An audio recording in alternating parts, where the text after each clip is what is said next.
sa isang video. Ang twist po ngayon, hindi po tayo mag-fishing.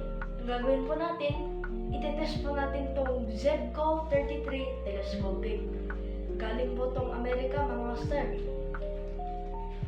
So, ang specs po nito ay ang line weight po niya ay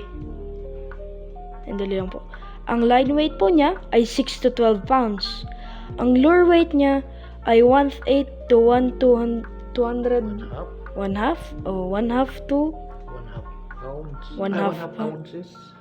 ounces. And medium rod po to. So ngayon, ito po yung reel system niya. Nandito po yung drag niya. Kung gusto niyo pong dagdagan yung drag niya, i-move nyo lang po tong knob dito, pag ganon. Kung di nyo po higpitan, ganon nyo lang po. Meron rin po siyang bite alarm. So ngayon, ipakita ko po sa inyo kung paano i-cast o kung paano gamitin.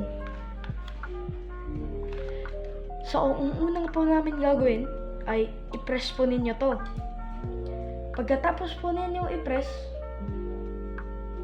itapon nyo po na ganon. Pagkatapos po nun, so naka-release na po yan. I-reel po nyo para hindi na po siya tapon nyo drag na lang po. Tapos nun, i-reel po ninyo. Ganyan yung pag So, sa next videos, mga master, itetest po natin to. Tsaka titignan po natin kung gaano kalakas at kung gaano kaganda ang performance. See you, mga master. Goodbye. See you in the next video.